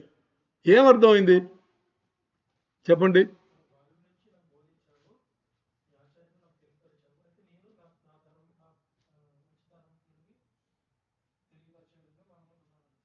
మంద తోలు అన్నాం కదా, ఏంటిది? తోలు మందమా? ఓకే. తోలు మంద అంటే అర్థం ఏంటి? ఎప్పుడు కూడా వచనంలాగే చూడొద్దు, దాంట్లో ఏముంది, దేవుడు ఈ వచనం ద్వారా నాకు ఏం మాట్లాడుతున్నాడు, నాతో ఏం మాట్లాడుతున్నాడు, ఏం చెప్తున్నాడు అనేది చాలా చాలా ఇంపార్టెంట్. ఇక్కడ తోలు మంద అన్నావు కదా, అలాగే ఇది కూడా ఇక్కడ ఏం చూడాలంటే ఈ రెండు వచనములు, అంటే ఇక్కడ లేదు, ఈ రెండు వచనములు మనతో వ్యక్తిగతమైన జీవితం గురించి మాట్లాడుతుంది. అది ఇంపార్టెంట్. ఇక్కడ చూడండి, బాల్యము నుండి కీర్తనగాడు దేవుడితో ఏం మాట్లాడుతున్నాడు? బాల్యము నుండి నీవు నాకు బోధించచ్చు. చూసారా, చిన్న నుంచే దేవుడైన నువ్వు నాకు బోధించచ్చు వస్తున్నావు. ఏమని బోధది? నీ అద్భుత కార్యములు కలిపిన మార్వలస్ డీడ్స్, అద్భుత కార్యములకు సంబంధించిన ఆ బోధ నాకు ముందు నుంచే నువ్వు చెప్తూనే ఉన్నావు. మరి దాని చూడండి ఎంత బాగుందంటే, దాని నేను బాగా రుద్రుడినై నాకు తల నరిచి నేను ఇంకా ఏమి చేయలేని పరిస్థితిలో ఉన్నా కానీ నన్ను నువ్వు విడవద్దు. ఎందుకు తెలుసా? నేను నా వచ్చే తరముకు నేనేం చెప్పాలి? నువ్వు చేసిన కార్యములు అన్ని కూడా నేను వాళ్ళకి చెప్పేవరకు నన్ను వదలొద్దు. అంటే ఇది వ్యక్తిగతంగా ఉందా? లేదు ఎవరికో చెప్పినట్టుగా ఉందా? వ్యక్తిగతంగా ఉంది. అంటే ఇక్కడ బాగా అర్థం చేసుకోండి. ఇక్కడ మా కుటుంబంలో దేవుడు మమ్మల్ని తీసుకొచ్చింది మీకు నిజమైన నిదర్శనం కాబట్టి నేను చెప్తున్నాను. ఎలా తీసుకొచ్చాడంటే, మేమిద్దరు మా భార్యాభర్త మేమిద్దరు వేరే దారి లేక మా వాతావరణం అలా చేసి, మా కుటుంబ సిచ్యువేషన్ అలా చేసి దేవుడు తనను ఇంట్రొడ్యూస్ చేసుకున్నాడు. అంటే దేవుడు తన రాజ్యంలో తీసుకొచ్చాడు. అంటే దేవుడు రెండు మూడు విధములుగా మన జీవితంలో కొన్ని విషయములను అనుమతించి తనకు దగ్గర చేర్చుకుంటాడు. ఏం చేస్తాడు తెలుసా? ఒకటి, ఏమీ లేకుండా నేలమట్టం చేసి తన గురించి మాట్లాడతాడు. ఇంకోటి, ఎక్కువ ఇచ్చి తన గురించి తనను ప్రకటించుకుని అప్పుడు మమ్మల్ని పరిశోధిస్తాడు. ఒకటి, ఏమీ లేకుండా నేలమట్టం చేస్తాడు, లేకపోతే ఆకాశమంతా ఆ ఉచ్చ స్థాయిలో తీసుకెళ్ళి ఆ తర్వాత ఏం చేస్తాడు? శోధిస్తాడు. రెండు విధానం కూడా శోధిస్తాడు. అన్ని తీసుకుని శోధిస్తాడు, అన్ని ఇచ్చి కూడా శోధిస్తాడు. మరి మనం ఏం చేయాలి? అన్ని తీసుకున్న తర్వాత శోధించేటప్పుడు ఆయన పైనే ఆధారపడి ఉండాలి. అన్ని ఇచ్చినా కానీ ఆయన పైనే ఆధారపడి ఉండాలి. ఎందుకంటే ఈరోజు పాట కూడా పాడుకున్నాం, యెహోవా ఇచ్చును యెహోవా తీసుకోనేను పాట పాడాం. అందుకని అది ఆయన ఇష్టం. మరి ఎందుకు చేస్తాడు? ఇది ఎందుకు చేస్తాడు, అది ఎందుకు చేస్తాడంటే ఆయన మనను దగ్గర చేసుకోవడానికి చేస్తాడు. సో ఇప్పుడు ఈరోజు మనం కుటుంబంగా ఉండి మన కుటుంబంలో మన పిల్లలకు మనం ఏం చేయాలి? ఇవన్నీ విషయములు ఆయన వ్యక్తిగతంగా, అంటే ఇక్కడ ఏదో కథలు చెప్పి అలా వెళ్ళిపోయేది కాదు. మన దాన్ని వ్యక్తిగతంగా తీసుకుని మన విశ్వాసమును దేవుని వైపు వ్యక్తిగతంగా పెట్టి ఈ వ్యక్తిగతమైన విశ్వాసమును పిల్లలకు కూడా నేర్పాలి. ఇప్పుడు ఒకసారి మూలవచనం గుర్తు చేసుకోండి.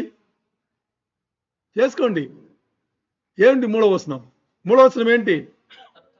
నేను నీ పితరులకు దేవుడను, అబ్రహాముకు దేవుడను, ఇసాకు దేవుడను, యాకోబు దేవుడును. ఇప్పుడు నాకు చాలిన దేవుడు పాట ఉందా? ఏం పాట అది? అబ్రహాము దేవుడా, ఇసాకు దేవుడా, యాకోబు దేవుడా, నాకు చాలి. ఇది వ్యక్తిగతమైన దేవునిలో జీవించడం అంటే ఇది. రాసిన రచయిత సూపర్గా రాశాడు, అర్థం చేసుకుని రాశాడు. ఈ వచనంలో అర్థం చేసుకుని రాశాడు ఆయన. చూసారా? వ్యక్తిగతంగా మనం ఏం చేయాలి? ఆ విశ్వాస జీవితమును తండ్రి అని పిల్లలపైన కలిగిన భారంను కూడా మనం వ్యక్తిగతంగా తీసుకుని ఇది నా దేవుడు, మా దేవుడు అనేది రెండవది. ముందు ఏంటి? నాకు దేవుడు అంటే ఇక్కడ చూడండి, ఓ కుటుంబం, పురుషుడు అంటే తండ్రి, తల్లి, పిల్లలు ఉన్నారా? ఇప్పుడు తండ్రికి తెలిసిన, బాగా అర్థం చేసుకోండి, కొంచెం లోతుగా అర్థం చేసుకోండి. తండ్రికి తెలిసిన దేవుడు యేసయ్య కొడుకు అలాగే తెలుసా? తక్కువ తెలుసా? ఎక్కువ తెలుసా? ఎలా తీసుకోవద్దు దీన్ని? తండ్రికి యేసయ్యని తెలుసు, సరేనా? కొడుకు కూడా యేసయ్య తెలుసు, ఎందుకంటే ఆ కుటుంబం మొత్తానికి యేసయ్యలో కట్టబడింది. తండ్రికి యేసయ్య తెలుసు, కొడుకు యేసయ్య తెలుసు. తండ్రికి తెలిసిన యేసయ్య కొడుకు తెలుసా అంటే క్వశ్చన్ అది కాదు. తండ్రికి తెలిసినంత యేసయ్య కొడుకు తెలుసా? ఎక్కువ తెలిసి ఉండొచ్చు, తక్కువ తెలిసి ఉండొచ్చు. మరి ఇక్కడ ఎందుకు మాట్లాడుతున్నామంటే వ్యక్తిగతమైన యేసయ్యను తెలుసుకోవాలి. చాలా చాలా చాలా ఇంపార్టెంట్. నాకు యేసయ్య అయితే నా కొడుకు కూడా యేసయ్య, సెపరేట్ యేసయ్య. అదే యేసయ్య కొడుకు ఎలా తెలుసో అలాంటి యేసయ్య వ్యక్తిగతమైన యేసయ్య. ఇప్పుడు నా జీవితంలో యేసయ్య వ్యక్తిగతంగా ఒకలాగా పనిచేస్తాడు, అదేది నా పిల్లల జీవితంలో అదే యేసయ్య దేవుడే వ్యక్తిగతంగా ఇంకోలాగా పనిచేస్తాడు. అందుకే అబ్రహాముకు దేవుడయ్యాడు యెహోవా, ఇస్సాకు కూడా దేవుడయ్యాడు, యాకోబు కూడా దేవుడయ్యాడు. ఏం అర్థం చేసుకోవాలంటే అబ్రహాముకు దేవుడు కాబట్టి యెహోవా దేవుడు, ఇస్సాకు దేవుడు కాదు. మీకు అర్థమైందా? అర్థం కాల? ఇక్కడ అబ్రహాము దేవుడు, ఇస్సాకు దేవుడు, యాకోబు దేవుడు ఒకే దేవుడే కదా. బట్ దీని అర్థం ఏంటంటే అబ్రహాముకు దేవుడు అదే దేవుడు, ఇస్సాకు దేవుడు కాదు. అబ్రహాముకు వ్యక్తిగతమైన యెహోవా దేవుడు, ఇస్సాకుకు వ్యక్తిగతమైన దేవుడు. అబ్రహాముకు ఏదైతే దేవుడు కనపరుచుకున్నాడో అదే దేవుడు ఇస్సాకు కనపరుచుకోలే. ఇస్సాకుకు వేర్లా కనపరుచుకున్నాడు, యాకోబుకు వేర్లా కనపరుచుకున్నాడు, ఈరోజు ఆనందరాజుకి వేర్లా కనపరుచుకున్నాడు, అజయ్కి వేర్లా కనపరుచుకున్నాడు, బాబురావుకు వేర్లా కనపరుచుకున్నాడు. అర్థమైందా మీకు? అమ్మయ్యా, నేను తప్పుకున్నాను ఈరోజు. మీకు అర్థం కాలేదనుకోండి, వేస్ట్. ఇది ఇంతసేపు మాట్లాడి వేస్ట్. ఇక్కడ అసలైన ప్రశ్న ఇప్పుడు ఏంటంటే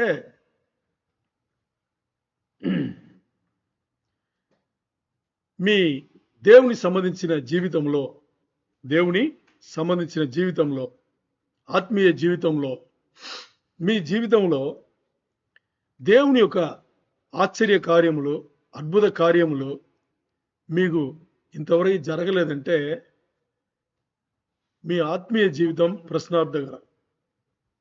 అదే మీ ఆత్మీయ జీవితం ప్రశ్నార్థకరం. ముందు ప్రశ్న వేసుకున్నాం, మీ హీరో ఎవరని అడిగాం, మీ హీరో ఎవరు అని అడిగాం. ఇప్పుడు మీ వ్యక్తిగతమైన జీవితంలో యెహోవా అనే యేసయ్య అనే పరిశుద్ధాత్మ దేవుడు కొన్ని అద్భుత కార్యములు, ఆశ్చర్యకరమైన కార్యములు మీకు జరగలేదనుకోండి, మీకును అన్యులకు తేడా ఏంటి ఆలోచించండి. మీకును అన్యులకు తేడా ఏంటి? నేను కొన్ని విషయములు చెప్తాను. ఉదయం లేస్తున్నారు, ఒక అన్యుడు ఉన్నాడు పక్కనంటి వాడు, మన విశ్వాస బిడ్డ, మనకి జాబ్ ఉంది, వాళ్ళకు కూడా జాబ్ ఉంది, వాళ్ళు కంపెనీ వెళ్తున్నారు, మనం కూడా కంపెనీ వెళ్తున్నాం. మనం ఉదయం లేస్తాం, 6 గంటలకు షిఫ్ట్, ఉదయం 6 గంటలకు షిఫ్ట్, 6 నుంచి 4 వరకు లేకపోతే 3 వరకు ఏదో టైం, 6 గంటలకు మన ఇంట్లో బయలుదేరింటే వాళ్ళు కూడా బయలుదేరుతారు. వాళ్ళు మంచి పొజిషన్ ఉన్నారు, మనం కూడా మంచి పొజిషన్ ఉన్నాం, మనం కూడా బండ్లో బయలుదేరాం, వాళ్ళు బండ్లో బయలుదేరుతారు, వెళ్ళారు, వాళ్ళు జాబ్ అటెండ్ అయ్యారు, మనం జాబ్ అటెండ్ అయ్యాము. చక్కగా చేసుకున్నాం, వచ్చాము. ఇంట్లో వచ్చి మనం ఇంట్లో ఏం చేస్తాం? ఇంట్లో కొన్ని పనులు అది ఇదని సహాయం చేసి డ్రెస్ తీసుకొని తినేసి అంతేనా? వాళ్ళు టీవీలు చూస్తారు, పాటలు చూస్తారు, అది ఇది యూట్యూబ్లో ఏదో చూస్తుంటారు. మనం ఏం చేస్తాం? దేవుని పాటలు ఏదో పాడుతాం, దేవుని మాటలు ఏదో వింటాం, ఇది చేస్తాం. అంతేనా? ఓకే. నైట్ వచ్చింది, పడుకున్నాం, నిద్రపోయాం, వాళ్ళు కూడా నిద్రపోయాం. నెక్స్ట్ డే ఇదేనా? ఇప్పుడు చెప్పిందేనా నెక్స్ట్ డే కూడా జరుగుతాయి? సరే. శుక్రవారం పూట వాళ్ళ రొటీన్లో ఇంట్లో వాళ్ళు ఏం చేస్తారో చేస్తుంటారు. మనం ఇక్కడ వచ్చి కాసేపు ఉండేసి ఆ తర్వాత మనం కూడా వాళ్ళు చేసేమంటే చేస్తుంటాం. అంతేనా? దీనికోసం ఆ దేవుడు ఏర్పరచుకున్నాడు కాదని మనకు తెలుసు, దీనికోసం కాదని మనకు తెలుసు కదా.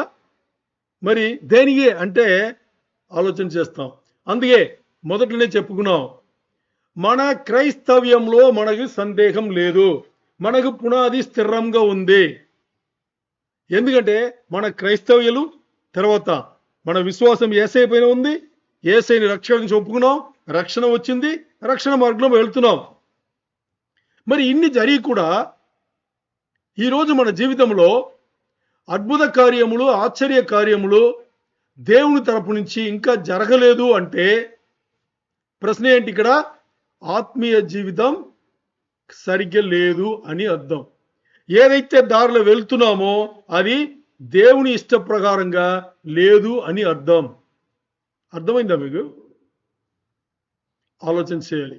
ఎందుకంటే ఏ వ్యక్తి అయితే, ఏ విశ్వాస బిడ్డ అయితే యేసయ్యను వ్యక్తిగతంగా యేసయ్యకు తెలుసో, యేసయ్యకు అందరిని తెలుసు, యేసయ్యకు అందరిని తెలుసు. మరి విశ్వాస బిడ్డకు వ్యక్తిగతంగా యేసయ్యను తెలుసా? అది ఇంపార్టెంట్ ఇక్కడ.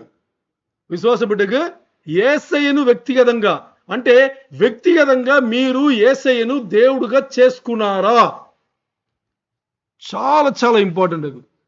అది చేయలేదు అనేటప్పుడు మీ జీవితంలో దేవునిచ్చి జరగవలసిన అద్భుత కార్యములు కానీ, ఆశ్చర్య కార్యములు కానీ ఏమి కూడా జరగదు.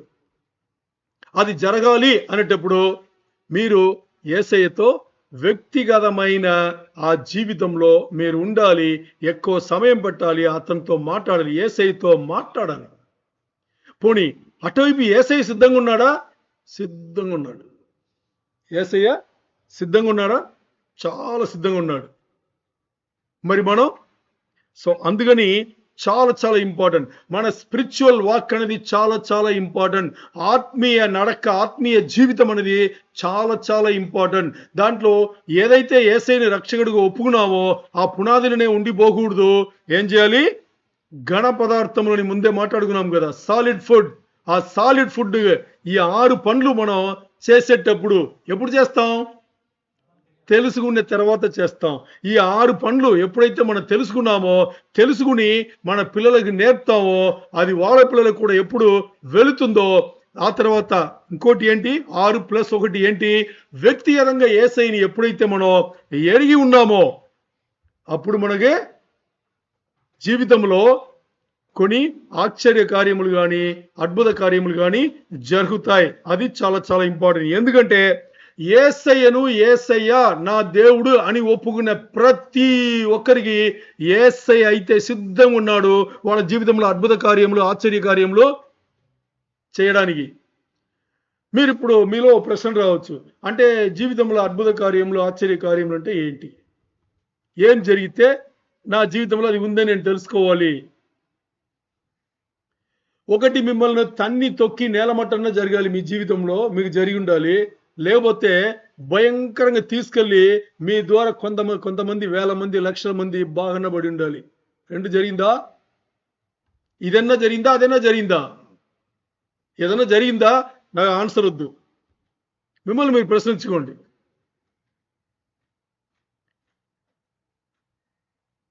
జీవితం ఎలాగైనా పోతుంది. మీరు ఉదయం లేచారు అనుకోండి, ఓకే ఇలా చెప్తాను, ఇప్పుడు 2000 రూపాయల నోట్ వచ్చింది కదా, దేశంలో వచ్చింది, అలా తీసి మీరు చేంజ్ చేసి మార్చారు అనుకోండి, ఎంతసేపు ఉంటుంది అది? 2000 రూపాయల నోటు, సరేనా? దాన్ని తీశారు, ఏదో ఖర్చు ఉంది తీశారు, తీసి ఏదో కొన్నారు మార్చారు. ఆ 2000 రూపాయలు ఎంతవరకు ఉంటుంది మీకు? పోయిందే తెలియదు, అంత త్వరగా పోతుంది, ఖర్చులు అయిపోతుందా? జీవితం కూడా అంతే, జీవితం కూడా అంతే. అలా రోజు లేసినట్టుగా ఉంటుంది, బిజీగా ఉన్నట్టుగా ఉంటుంది. నెల రోజులు అయిన తర్వాత ఒక జీతం తీసుకున్నట్టు ఉంటుంది. సంవత్సరానికి ఒకసారి లీవ్ శాలరీ వస్తుంది, వెకేషన్ వస్తుంది, ఇంకా కంపెనీ బాగుంటే బోనస్లు ఇస్తారు. మనం ఒకసారి వెళ్ళొచ్చి తప్పుడుగా ఒక సాక్ష్యం చెప్తాము, దేవుడు మేము వెళ్ళేట్టు రాకపోకలు అన్ని బాగా చూసినాం సార్, తప్పుడు సాక్ష్యం ఇచ్చేసి జీవితం వెళ్ళిపోతాయి. మరి జీవితంలో మనకేంటి? దేవుని వాక్యం ఏంటి? దేవుని దగ్గర ఏం పట్టుకున్నాం? ఎందుకంటే 60 ఏళ్ళు 70 ఏళ్ళే. ఎవరైనా ఆశ ఉందా దానిపైన బతుకుదామని? ఉందా? ఒకవేళ ఉంటే 80, ఇంకా ఏమైనా ఉందా? ఇంకో 20 వేసుకోండి, 100. దానిపైన ఉంటారా? నమ్మకం ఉందా? లేదు. మరి ఈ 100 సంవత్సరాలు ఇన్ని పాటలు పడుతుంటే కోటానుకోటి సంవత్సరములు దేవుడితో బతకాలి. దానికి రిహర్సల్ ఇక్కడే, దానికి మాతిరి జీవితం ఇక్కడిచ్చాడు దేవుడు. ఏం చేయాలి? ఆలోచన చేయండి. వ్యక్తిగతంగా యేసయ్యను పట్టుకోవాలి. చాలా చాలా ఇంపార్టెంట్. ఒక్కసారి మన వ్యక్తిగతమైన జీవితం మనం పట్టుకుంటే ఆ తర్వాత అదే విషయములను అదే అనుభవములను మన పిల్లలకు నేర్పేటప్పుడు వాళ్ళు కూడా వ్యక్తిగతంగా అబ్రహాముకు దేవుడైన యెహోవా దేవుడు ఇస్సాకుకు దేవుడు అవ్వాలి. అర్థమైందా? బాబురావుకు దేవుడైన ఆ యెహోవా దేవుడు ఎడ్విన్కు వ్యక్తిగతంగా దేవుడు అవ్వాలి. మార్కుకు దేవుడైన యెహోవా దేవుడు మాధవునికి వ్యక్తిగతంగా దేవుడు అవ్వాలి. అది మనం మాట్లాడేది ఈరోజు. అది అవ్వాలంటే ఈ విషయాలు మనం ఏం చేయాలి? తెలుసుకోవాలి. తెలుసుకుని వచ్చే తరముకు మనం నేర్పాలి. అది చాలా చాలా ఇంపార్టెంట్. లేకపోతే అది పనిచేయదు.